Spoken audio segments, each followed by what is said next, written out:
नमस्कार दोस्तों। आज थोड़ा सा मैं आपको एक रिव्यू दे देता हूं आज की वीडियो में कि आने वाले वक्त में आप किन किन चीज़ों से रूबरू होने वाले हैं और आपके साथ ये लोग क्या करने वाले हैं।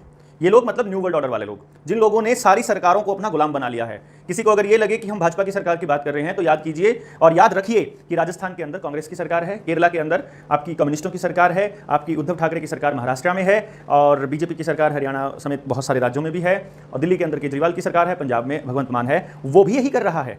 कहीं आपको ध्यान न हो कि अभी अभी 2000 किसानों को उन्होंने आदेश पारित कर दिया था कि या तो कर्जा भरो या जेल में जाने के लिए तैयार रहो।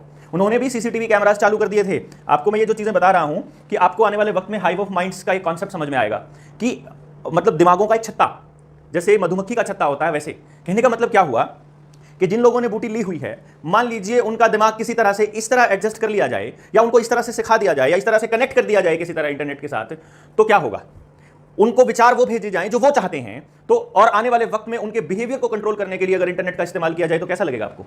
ये हाइव ऑफ माइंड्स है जो आने वाले वक्त में आपको देखने को मिलेगा। जो टेक्नोलॉजी आर्टिफिशियल इंटेलिजेंस है, चाहे आपका रोबोटिक्स है, दोनों के दोनों कॉन्सेप्ट को समझने के लिए आपको ये पता होना चाहिए कि वो सिर्फ और सिर्फ 5G से चल सकता है, वो कंट्रोल हो सकता है, उसको 4G या 3G में नहीं चलाया जा सकता।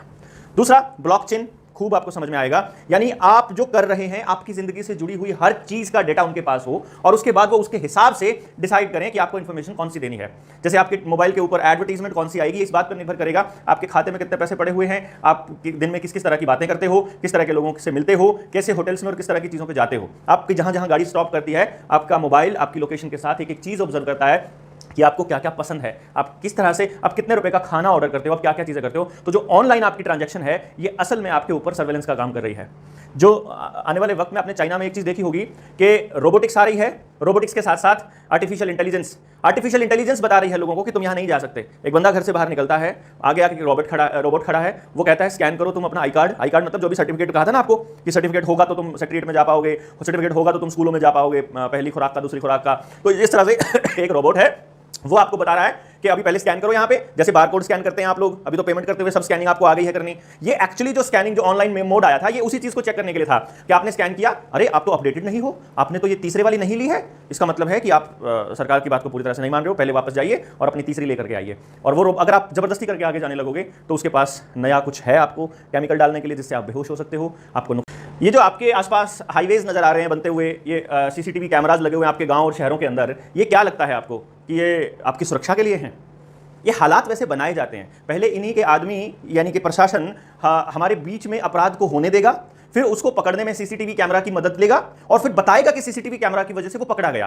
तो आप लोग अपने बच्चों के लिए खुद से सीसीटीवी कैमराज मांगोगे, फिर आपकी हर गली में सीसीटीवी कैमरा होगा। ये असल में फेशियल रिकॉग्निशन वाले हाई रेजोल्यूशन सीसीटीवी कैमराज असल में आपकी निजता की हनन के लिए हैं। असल में ये इस चीज के लिए है, आप अभी आजकल आप हर सोसाइटी के अंदर एक चीज देख रहे हो, हर सोसाइटी ने एक ऐप दी है जो वहां आने जाने वाले लोगों का ट्रैक रखती है। आपने सीसीटीवी कैमराज लगा रखे हैं हर सोसाइटी में, ये जानते हैं कितनी खतरनाक चीज है? आपको क्या लगता है कि आप ही आपकी सुरक्षा के लिए कर रहे हैं? आपकी सुरक्षा आपके पड़ोसी से ज्यादा कोई नहीं कर सकता है, इस बात को समझिए। सीसीटीवी कैमरा उस अपराध को होने के बाद उस अपराधी को पकड़ने में मदद कर देगा, उस अपराध को रोकने में आपका पड़ोसी मदद करेगा। तो आपने क्या किया कि पड़ोसी के साथ जूता बजा लिया, पड़ोसी को कह रहे हो कि भाई हम शहर में क्यों गए। कितने सारे लोगों का यह मत रहता है कि भाई तुमने शहर में क्यों शिफ्ट किया, कि ना शहर का माहौल अच्छा है। शहर का माहौल कैसे अच्छा है? कि शहर में ना किसी को किसी से कोई मतलब नहीं है।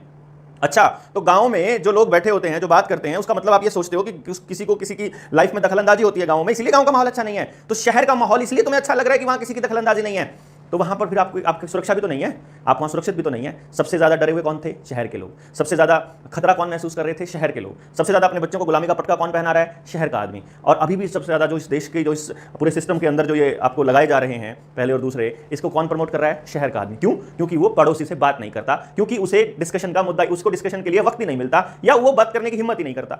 कबूतर खानों में कैद हुए लोग बैठे रहते हैं, पड़ोसी के साथ क्या हो रहा है हमको मालूम ही नहीं है, हम तो सीसीटीवी कैमरा में देखेंगे।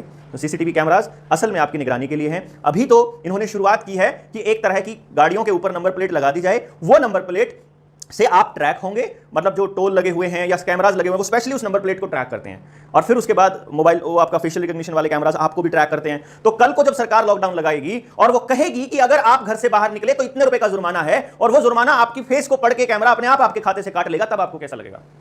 नौकरियों की जरूरत इनको नहीं है, नौकरों की जरूरत आपको, नौकरियों की जरूरत है। काम आपको नहीं मिलेगा, आपको घर बैठे खाना मिलेगा केवल, और वो भी गुलामी करने के बदले में। ये समझ लीजिएगा, ऐसा दौर आने वाला है, क्योंकि ये लोग क्राइसिस को लेकर के आएंगे।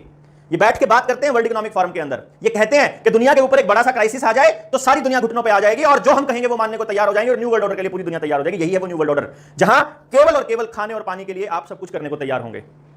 जो सस्ते मजदूर कहते हैं कैपिटलिज्म वाला जो दौर है, वो असल में अब आ रहा है फोर्थ इंडस्ट्रियल रेवोल्यूशन के नाम पर, और ये आपको कंप्यूटर करेगा। जो ये फूड क्राइसिस और एनर्जी क्राइसिस हो रहा है ना, कोयले की कमी, मतलब ये 6000 मीट्रिक टन कोयले को आग लगा देंगे और उधर जो है अडानी बाबा का बाहर कोयले की खदानों में ठेका है, याद है ना, जब एसबीआई से 6000 करोड़ रुपए का लोन दिलाया था मोदी जी ने इनके साथ में जाकर के, वो कोयला अब इनको इंपोर्ट करना है, वो खर्च भी तो करना है। तो यहां पे क्राइसिस दिखाया जाएगा तो महंगा दिया जाएगा दाम।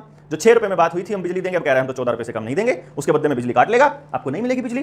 तो ये काम करने वाला है। ये फूड क्राइसिस और एनर्जी क्राइसिस जो श्रीलंका में हो रहा है वो प्लान्ड है, योजनाबद्ध है। जो यूक्रेन और रशिया का युद्ध था वो योजनाबद्ध था, और आने वाले वक्त में जो देश के अंदर सिविल वॉर होने वाला है, जो ये दंगे के लिए माहौल बना रहे हैं, आप क्या सोचते हो ये कोई हिंदू मुसलमान का दंगा कराने की सोच में है? आप इनको मौका चाहिए, ये आग लगा देंगे इस देश को।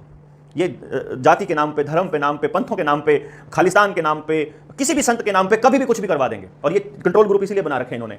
ये जो महात्मा बना रखे हैं ये कोई धर्म गुरु नहीं है, ये इनके मैनेज्ड लोग हैं। जो पहले मैनेज थे वो या जेल में है या चुप में बैठे हुए चुपचाप लगवा रहे हैं, और नया आदमी तैयार हो रहा है जिसको ये लोग जगत गुरु के रूप में तैयार कर रहे हैं। ये आपको मालूम नहीं है। वो तो कहता है they want more souls on earth, I want less souls on earth. वो कहता है ऐसा कि मुझे कम लोग चाहिए धरती पर, लोग जाने चाहिए, डिपॉपुलेशन होनी चाहिए, वैसा बोलता है। तो इसलिए मैं आपको एक बात, एक क्लोरीनेशन का मुद्दा बहुत इंपॉर्टेंट है आप लोगों के लिए, कि आपके पानी को लगातार क्लोरीनेशन किया जा रहा है।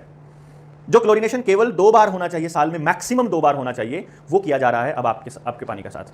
मतलब जब हमने पूछा कि ये क्यों कर रहे हैं, तो इसके ऊपर मैं अलग से एक वीडियो बनाऊंगा। जो इन लोगों ने सीवरेज पानी के वाटर ट्रीटमेंट प्लांट्स का ट्रीट करके जो पानी आया है, उस पानी के अंदर क्या गड़बड़ है, उस पानी के अंदर क्या समस्या है, और उसको दूर करने के लिए क्लोरीनेशन कर रहे हैं, और वो क्लोरीनेशन कितना खतरनाक है एक बार सर्च कीजिए आप लोग। गूगल ने अभी वो इन्फॉर्मेशन डिलीट नहीं करी है कि क्लोरीनेशन से क्या होता है, आप ढूंढिए उसके अंदर, और वो जानबूझकर किया जा रहा है इन एजेंसीज के द्वारा। तो आपको एक बात समझनी होगी कि अगर आप अपने हक की लड़ाई के लिए नहीं लड़ेंगे, आप अपने लिए नहीं बोलेंगे, जागृत नहीं होंगे, पड़ोस को जागृत नहीं करेंगे, कोई बचाने आने वाला नहीं है। कुछ लोग पूछते हैं कि क्या करें हम, एक ही काम करना है, आपको अपने सर्कल को तैयार करना है। यानी अगर मैं ये कहूँ कि फॉर एग्जाम्पल मैं आपको ये कहता हूँ कि यहाँ पर मैं हूँ और मैं चाहता हूँ कि मैं सुरक्षित रहूं, तो आपको अपने दायरे में जितने भी लोग यहां पर हैं इन सबको जागृत करके अपने लिए तैयार करना होगा। कल का केस आपने देखा होगा, जब चंडीगढ़ के अंदर सेक्टर 10 में जो जबरदस्ती लगाए जा रहे थे, तो वहां टीम पहुंच गई, सारी बातें बताई, मान गई, बाकी सारे भी मान गए। आज सफीदों के पास एक गांव के अंदर एक बच्चे को जबरदस्ती लगा दिया गया है, उस टीचर के ऊपर एफआईआर होने वाली है हत्या के मुकदमे के दर्ज में, हत्या के मुकदमे के जुर्म में, और उस प्रिंसिपल के ऊपर भी, और जो स्टाफ वहां लगाने गया था उसको भी। ना कोई साइड इफेक्ट की लिस्ट बता रहा है, ना कोई पहले इन्फॉर्म्ड कंसेंट ले रहा है, और लगाए जा रहे हैं क्योंकि आप जागृत नहीं हो। तो आपको जागृत होना पड़ेगा अपने आसपास को जगाने के लिए। तो मुझे उम्मीद है कि आप इस जागृति को कंटिन्यू रखेंगे। अगली वीडियो में जल्दी ही मिलते हैं, तब तक के लिए बहुत बहुत धन्यवाद, शुक्रिया, नमस्ते।